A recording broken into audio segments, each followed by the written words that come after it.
Well, good afternoon and welcome to today's episode. Of course, I am Ryland Parrott, and although it may look like we have gorgeous weather outside, it is legitimately like minus 30 without any sort of wind. So I'm instantly in the otter. I don't want to be doing any sort of filming or fishing, freezing outside, of course. Freezing fish, freezing myself, freezing gear, freezing everything.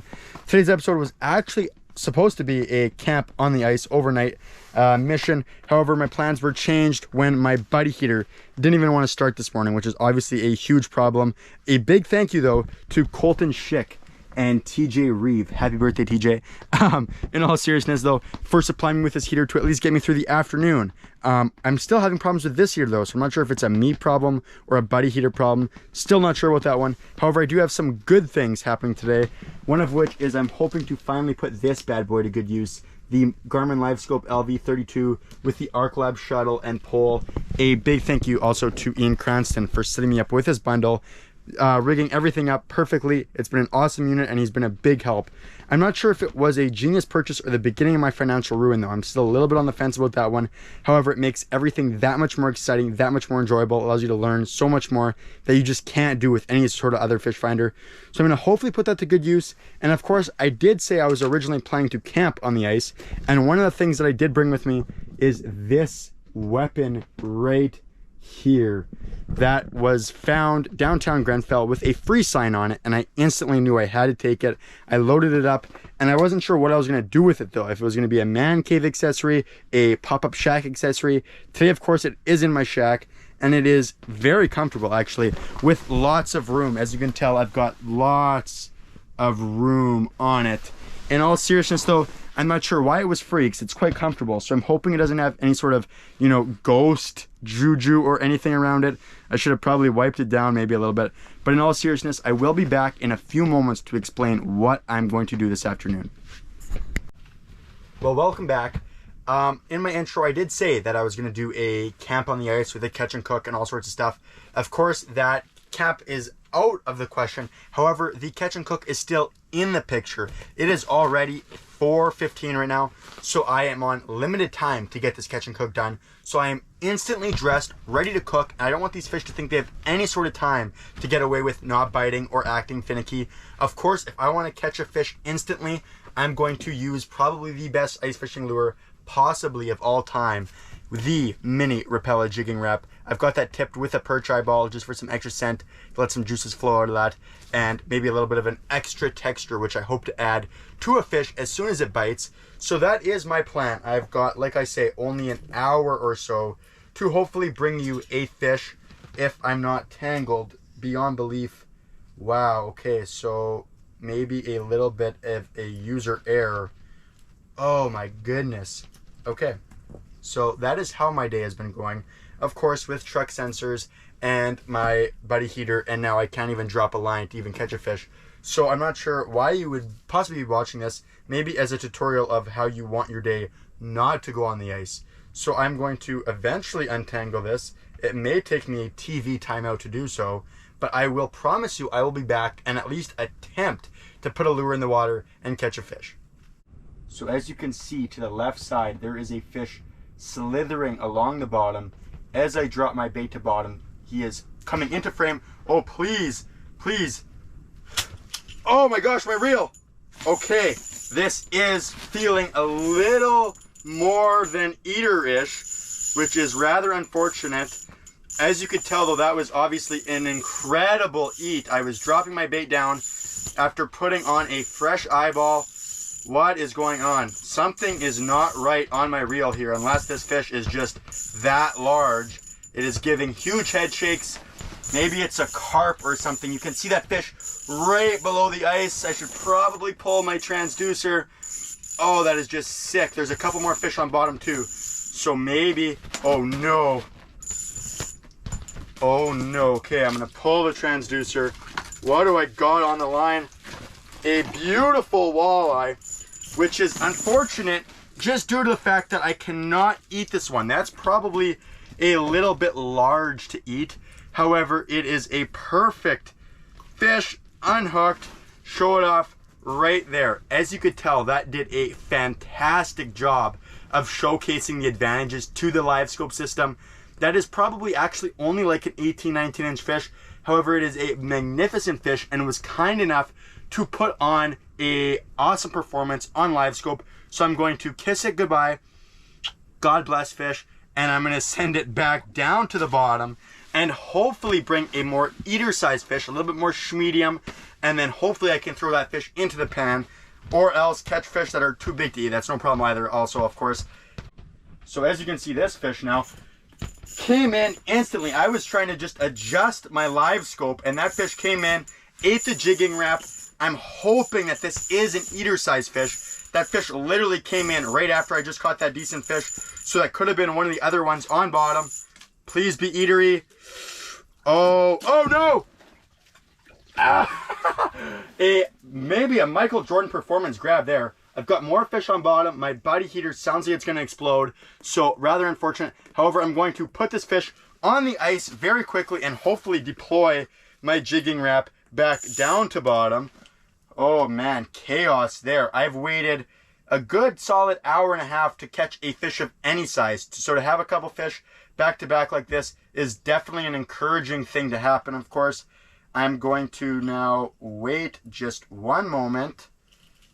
Okay, so I've got this eater size fish, which will be perfect for today's catch and cook. I'm going to instantly grab my knife and make an incision right below its neck and end that fish's life peacefully. I'm very sorry, fish, but I thank you very much for being a part of this video. I don't want to get any sort of blood on this apron because I did steal this apron, I will not lie, out of my grandmother's closet. So if she's watching this, I apologize, but hopefully that these walleyes make up for it. Okay, I've got a fish coming in right now again. Tapping it, tapping it, tapping it. Boom! Got him. So that's a perfect example yet again. Oh! Come on! Oh, trying to get too carried away like Bob Azumi there, trying to do a little bit more too hero, trying to be too hero, and I've became zero. Oh my god, again, okay, that is just sick, that fish came flying off bottom. I really hope that was a good shot. This feels like another eater, which would be perfect and would fulfill this video for fish wise. Oh, please don't lose them at the hole. Having a 3-foot LiveScope pole is not ideal.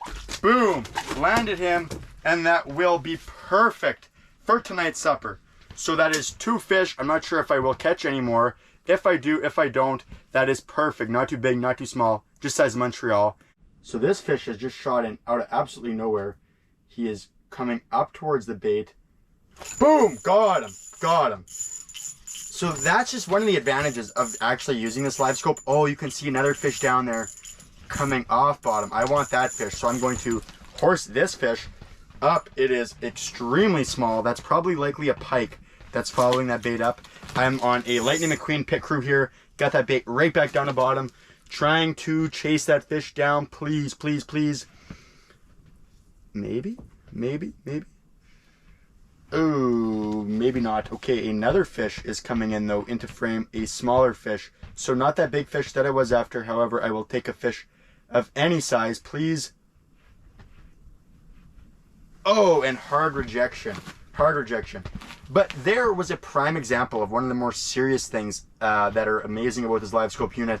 Of course, setting the hook on that fish and then being able to see that secondary fish chasing that fish up towards the surface is just something that you cannot do. Oh my god. You can still miss fish with this unit though, believe it or not, even though you can tell almost exactly what they're doing at all times. Still cannot land a fish, which is probably more of a me problem than a unit problem. Boom! Got that one though. And that is just, once again, just one of the coolest things, watching these fish interact with baits. I was working a smaller fish, and then this fish came. It is not a big fish by any means. However, it has probably got eater size qualities yet again. I definitely do not need a third eater fish. Please, come on. And again, oh my goodness. Inhaled that jigging wrap. And this is one of the examples why I say the jigging wrap is a goated lure. Quite literally, that is a 17, 18 inch fish, a beautiful fish, and that jigging wrap is gone. That fish turned into a pure cookie monster, ate that bait in full. I'm not going to eat this fish though. So this fish is a lucky day. I'm going to unhook this fish, which is one of the problems actually with using a jigging wrap. just due to the fact that there are so many options for this fish to get hooked, which benefits me, but also is my downfall on hooking fish. However, this fish is unhooked. I'm going to give it one last look. An incredible fish, actually a really healthy fish. Super fat, starch, nice fish. I'm not sure if starch is a word. However, that fish is down. Oh, come on. You need some assistance here or what? Okay, that fish. What? Oh, he's wrapped in my LiveScope pole. So having a 3-foot long pole is a little overkill, especially when you're not on 3 feet of ice. However, that fish is happy, healthy, and released. So as you can tell, this fish is just totally fired up. He was on the original fall. Anyway, there you go. Got him now. So I was dropping that bait. That fish seen it from afar and came in and ate that bait.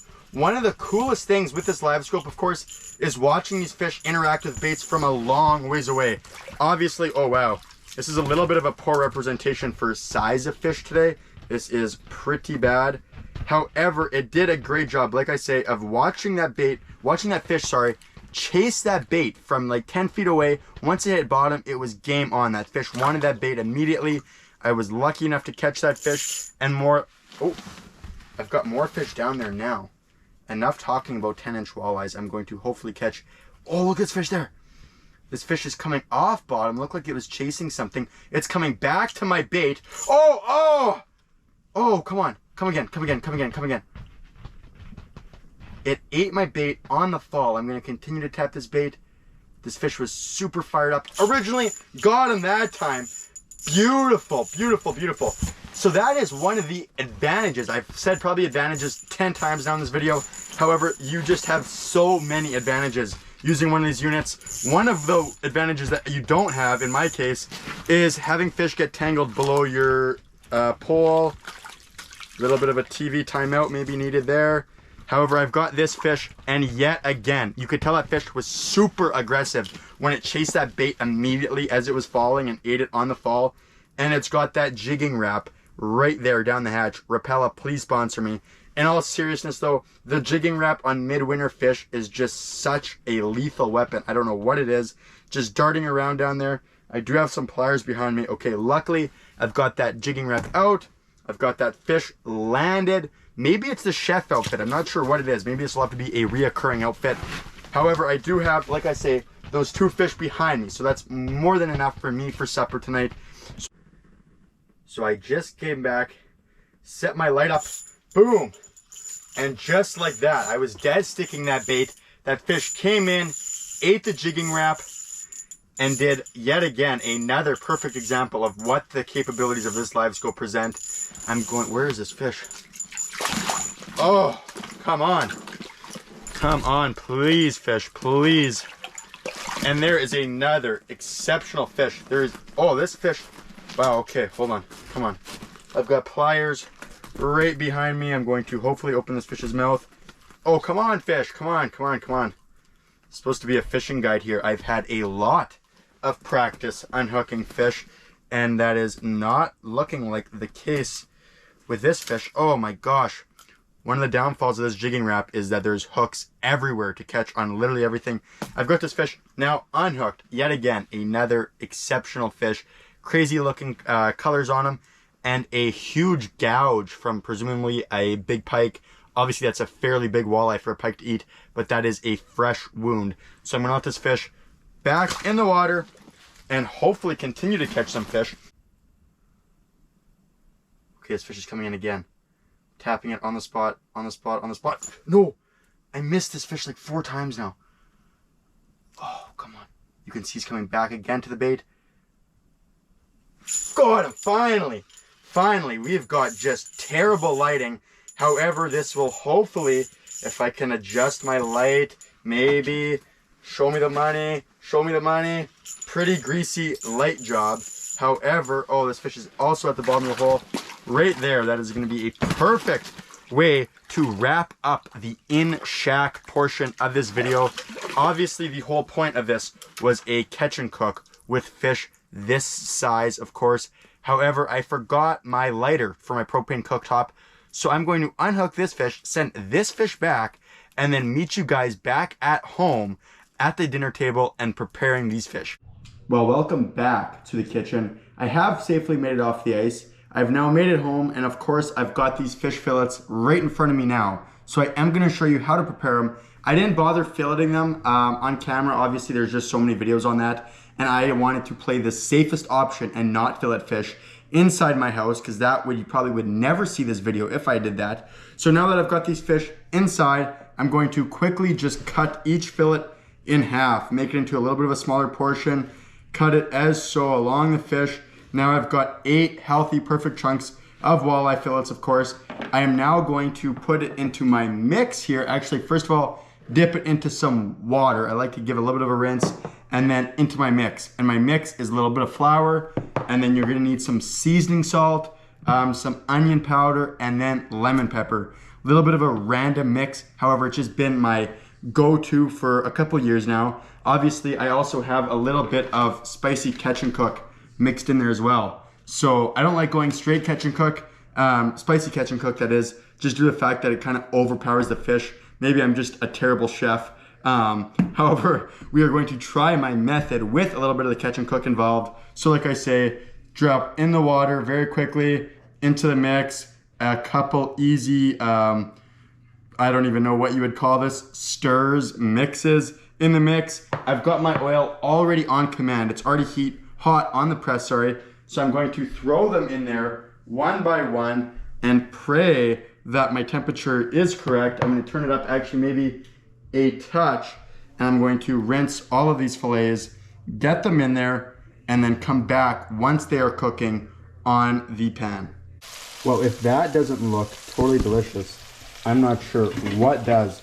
Obviously, I do have a lot of oil in there.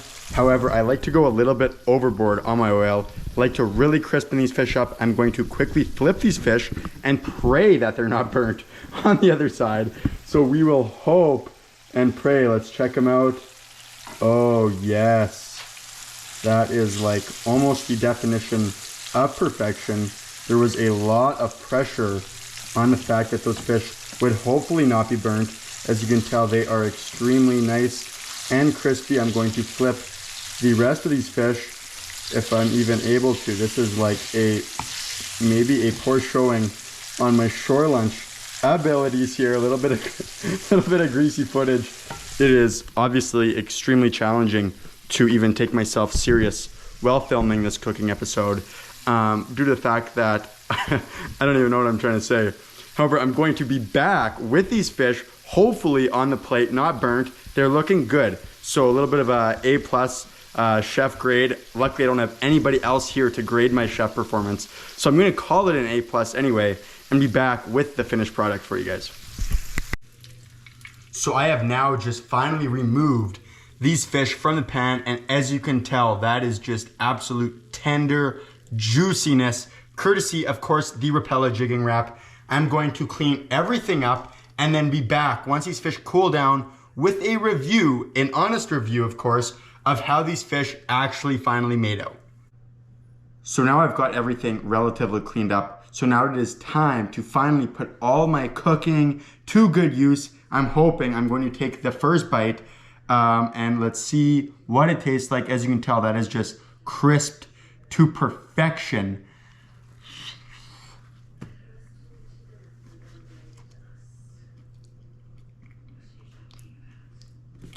Bones. No, all seriousness, it is bone free. I hope anyway. The fish does taste fairly well. Luckily, I have nobody else to taste test it, so you're just gonna have to believe my word that it is magnificently cooked. I'm not sure if that's even a proper way to describe it. It's well cooked, I guess you'd say. I'm not sure if Gordon Ramsay would approve. However, I do approve, and that's all that matters to me. I'm going to finish the rest of that fish and then see you guys hopefully back on the next episode. Thank you all so much for watching.